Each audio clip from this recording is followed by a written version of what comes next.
Hi everyone, my name is Chelsea McTigue and I'm a member of the John Carroll class of 2014.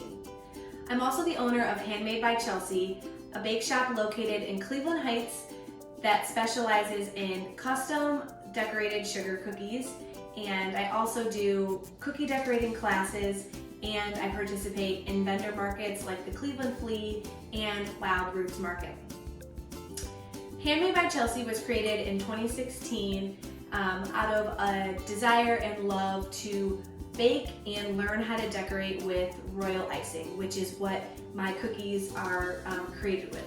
And it's a very detailed and difficult way of decorating cookies. It requires a lot of precision and practice, and I wanted to learn how to do that, so I kind of taught myself, spent months and months teaching myself how to decorate with royal icing, and I started to get really good at it, and that's kind of how my business was born, because I would share my cookies with family and friends, and they started to get really good and people would offer to pay for them, so I thought, maybe I can turn this into a little bit of a business for me. And so since 2016, my business has grown exponentially, and it's been a really great opportunity to share my baking and my love with the community and with Cleveland, and I've been able to do some really amazing partnerships with local nonprofit organizations, with the Cleveland Browns, Indians, Cavs, lots of really amazing corporate clients, and just some wonderful customers. So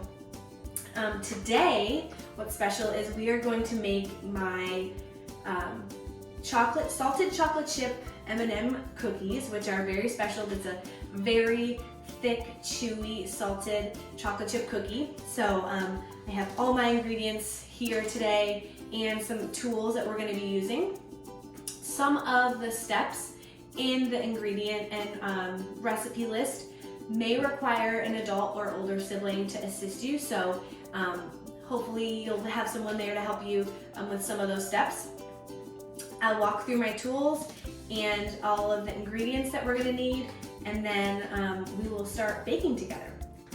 Okay, time to go over the ingredients. So hopefully you have the printed or digital version of the recipe list, which will list the ingredients and explicit step-by-step instructions for the salted chocolate chip M&M cookies. So for the ingredients, you're going to need milk chocolate chips, M&M candies. You'll need 1 stick of butter, 1 egg, regular flour, granulated white sugar, brown sugar, vanilla, so you can use either imitation vanilla or regular pure vanilla. Both work fine. You'll also need baking soda and coarse sea salt.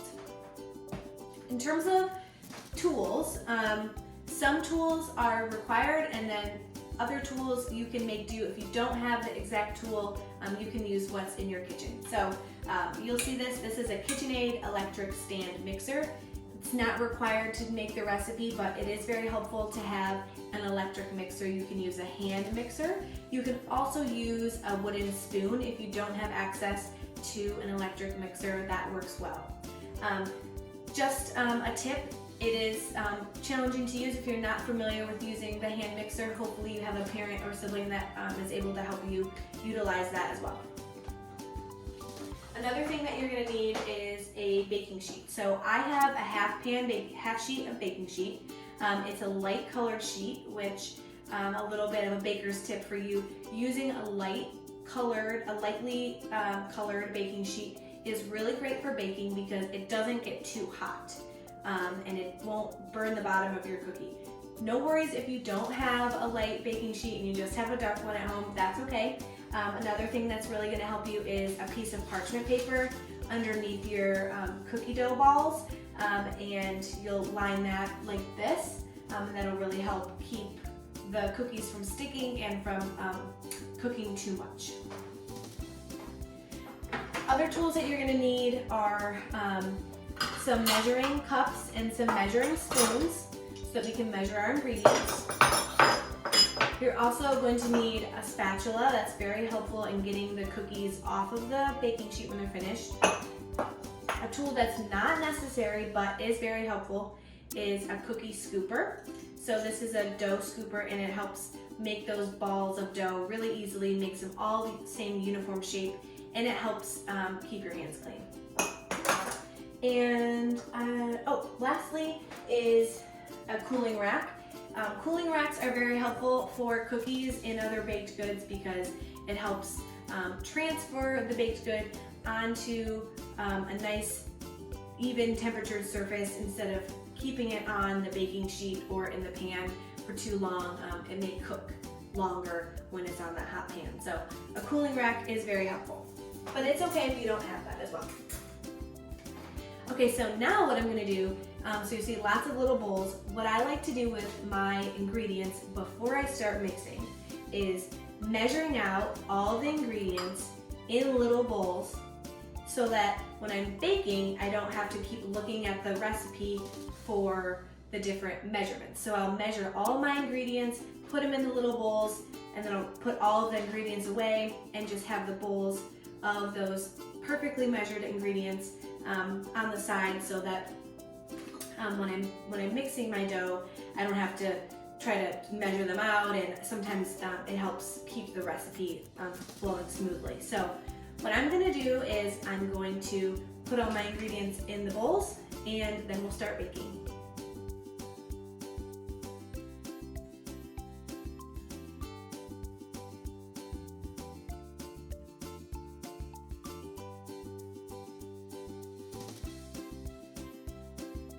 Here we have all of our ingredients.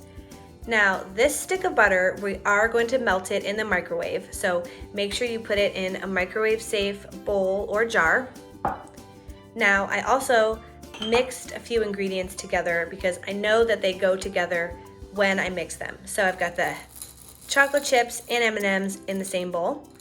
I've got my vanilla and egg mixed together because the wet ingredients always go in the mixture together. And then I also have my baking soda and my salt in the same container as well because I know they go together. So this is my flour, my sugar, my brown sugar, egg, vanilla, salt and baking soda, butter that will get melted, and the M&Ms and chocolate chips, which go in last. So let's get baking. Okay, so now we're ready to bake. I have my melted butter here, and we're gonna combine the melted butter with both of the sugars. So go ahead and pour the butter in to your bowl, and then you'll add your white sugar and your brown sugar. And then you'll combine them. You wanna mix them until just creamy. You don't wanna mix them too much.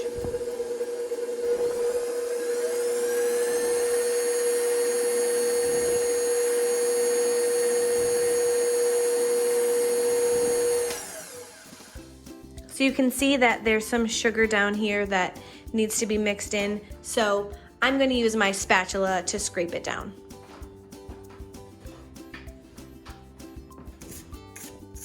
Just to get it into the bowl. And then I'll do one little mix.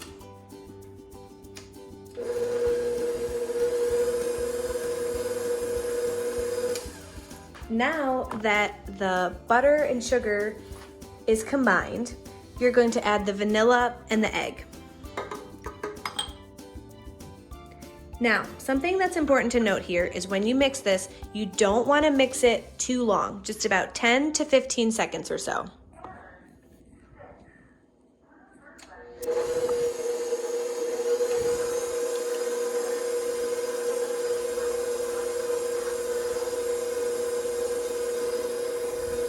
You want to mix it until it's just combined.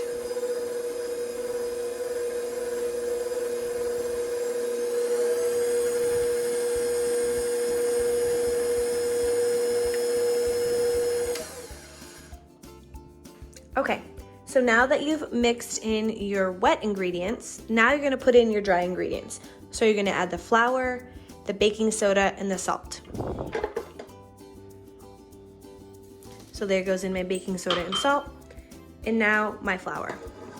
So 1.5 cups of all-purpose flour.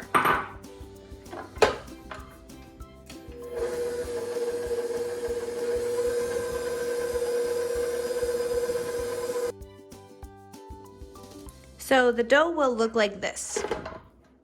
It shouldn't be too wet, but it should have a little bit of wetness, but it should almost look like very wet sand that you could make a really good sand castle out of. So you'll want to make sure that all of the flour is nice and mixed in. If you notice that your dough is really wet and doesn't form like this, add a little bit of flour, about 1 tablespoon at a time. Mix it in until it gets about this consistency. So then you're gonna mix in the best part, in my opinion, the M&Ms and chocolate chips.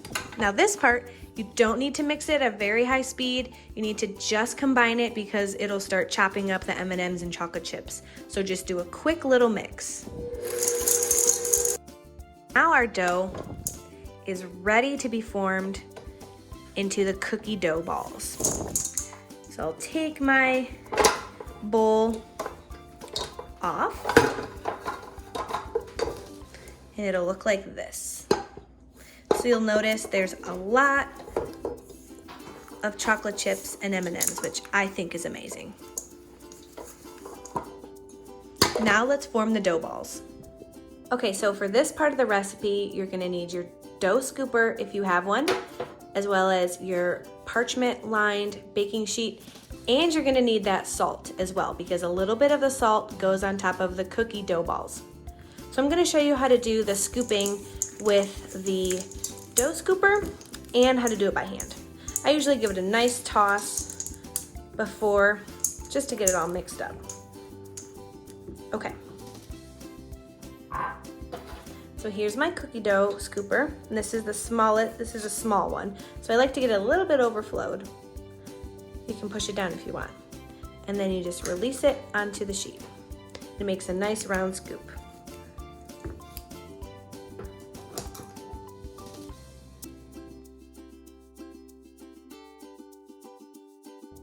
So if you don't have a dough scooper and you're gonna do it by hand, it's approximately 2 tablespoons worth of dough. So you'll wanna nicely pack it with your hands. Use one hand as a base and the other hand to kind of form the dough ball, and it'll look like this. Pick up some dough, roll it in your hand, and put it on the sheet. Now, you'll see that the spacing of the cookies, I do about 12 on a sheet. They don't spread too much because what we're gonna do next is pop the dough balls in the freezer for a pretty long time.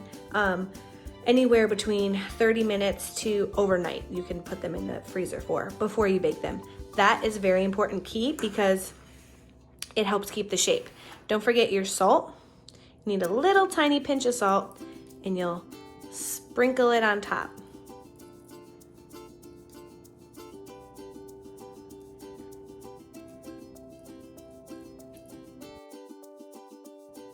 Now what you're gonna do is you're gonna pop this sheet into the freezer. I have a nice handy dandy lid that is helpful, but most people won't have a lid for their cookie sheet, which is totally fine. So I'm gonna pop this into the freezer for about 1 hour, and then I'm gonna be baking the cookies. About an hour has passed since I put these cookie dough balls in the freezer. The way that you can tell that they're hard enough to cook is if when you squeeze them, they don't compress at all. So they're pretty frozen. And now I'll preheat my oven to 350 degrees and bake them for approximately 11 to 13 minutes. While we wait for our oven to preheat, and then once I put the cookies in the oven, I'm gonna answer some questions that some of you submitted for me. So the first one is from Alexa from Pittsburgh, and she asks, do I prefer to decorate cakes with fondant or buttercream icing? Which do you prefer the taste of? Thanks so much for your question, Alexa. I don't really decorate a ton of cakes. I used to way back in the day when I was younger, but I really love buttercream icing. So if I'm making a cake for fun, I always use buttercream icing. I love it. I think it's really good and salty and buttery, so I definitely prefer buttercream over fondant. Fondant's good, but it does have a little bit of a stiff texture, and buttercream is just amazing. Nico from New York City asks, what's the most important thing a kid baker can learn? Oh my gosh, there are so many lessons in baking, and I think one of the biggest lessons is that practice is so important, and to never stop learning. I started my business after months and months of honing in my skill and learning how to decorate with royal icing and really perfecting my recipes. And it took a lot of practice, it took a lot of trial and error, it took a lot of mess ups, a lot of late nights, and just a real dedication to learning and trying to perfect my decorating skills and my baking skills. But it's been so much fun, and I think what's really fun with baking is that you can always make a recipe your own and switch up ingredients, try new flavors. Ooh, the oven's ready. Okay, pause on the question. I'm gonna put the cookies in the oven and then I'll get back to the questions. All right, so the cookies are in the oven for about 11 minutes at 350 degrees Fahrenheit. I'll check on them when their timer is up and make sure they're the perfect doneness. You wanna make sure there's not really any golden brown edges, but the top looks like the cookie is baked all the way through. So back to the question from Nico from New York about things that a kid baker can learn. I think it's really fun to try new recipes and to have fun in the kitchen and mess up and make a mess and learn new skills.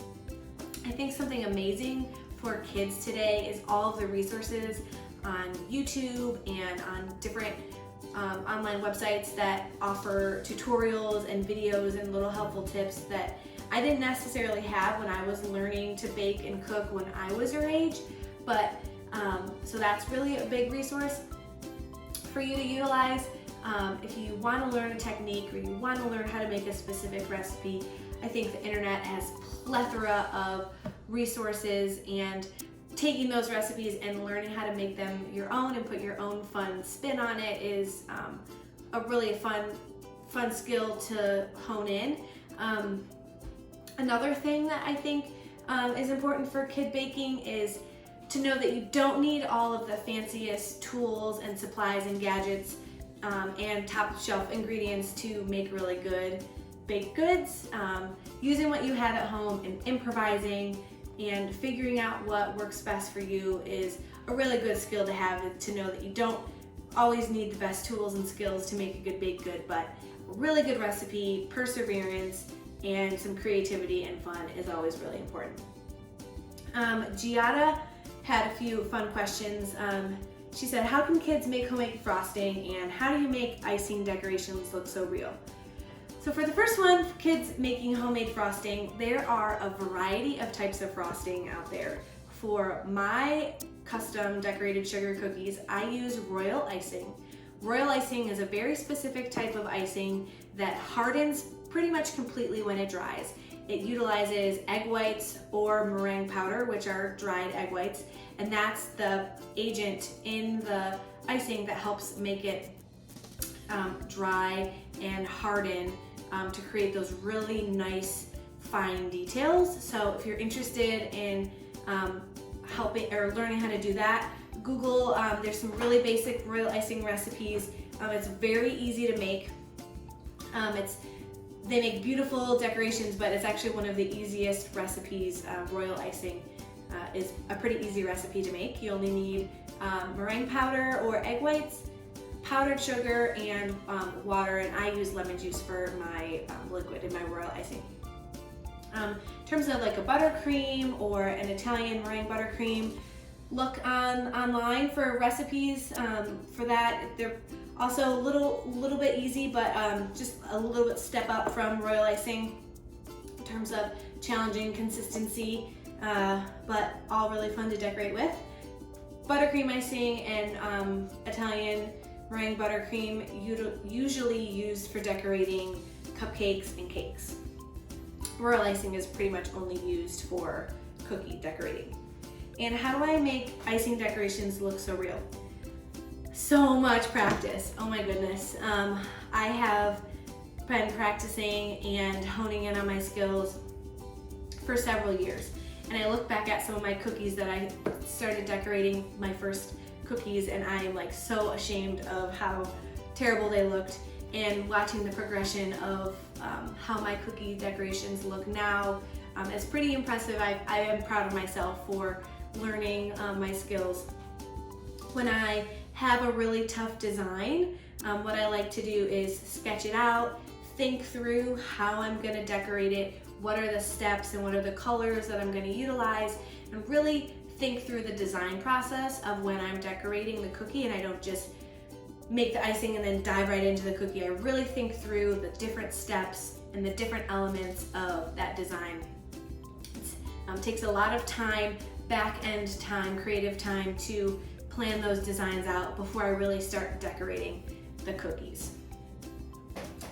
Giada also asked if I have a good recipe for double chocolate cake. I don't personally have a recipe for it, but one trick that I will tell you if you're gonna make homemade cake, boxed cake, if that's what works best for you, is instead of adding only one egg, add 2 eggs and add a packet of whatever flavor cake you're making, pudding. So the Jell-O box pudding, like if you're making a chocolate cake, a boxed chocolate cake, which is still really amazing. I always like to add I don't really make cakes that much, but I would add like a box of the chocolate pudding, and it really helps make it nice and fluffy. Hadley from Avon asks how old was I when I started baking? I started baking from as long as I can remember. My aunt was a really avid baker, so my aunt and my cousin, who also is a John Carroll alumni, we used to bake all the time in her kitchen, and she taught me a lot about baking, and she taught me how to make cake pops and cupcakes and really yummy cakes and chocolate chip cookies. And we would make candy. She was an amazing baker, and she taught me a lot about baking. I've been baking ever since. I think I was pretty independent growing up, and I loved baking and cooking in the kitchen by myself. So spending a lot of time messing up and burning things, all safe, obviously be safe, but I spent a lot of time in the kitchen and trying to hone in my skills. Claire asks, what are the key baking tools I recommend? Oh gosh, I talked a little bit about this before, but really you need a good baking sheet, preferably a light baking sheet. You need a good set of spatulas, both for mixing and for flipping, and a nice thin metal spatula is really helpful. And I love my KitchenAid mixers. That's not something that everybody needs, but they're expensive and they're really, really great tools. So if you are really interested in baking and you think it's something that you want to pursue as a hobby or career, the KitchenAid electric mixer is outstanding. And a good set of measuring spoons, measuring cups, both liquid and dry, and also an amazing apron. I always wear my apron because it's always messy, and you always need to wipe your hands and wipe all the little spills that you have and keep your clothes clean. So love an apron, and yeah, you should be set. Thank you so much for the questions. If you have any other questions, please feel free to send me an email, handmadebychelseaclee@gmail.com, or you can follow me on Instagram at handmadebychelsea and submit your questions there. I would love to answer any questions about baking that you have. I think the cookies are going to be done, so let's check on those. All right, so it's time to take the cookies out of the oven.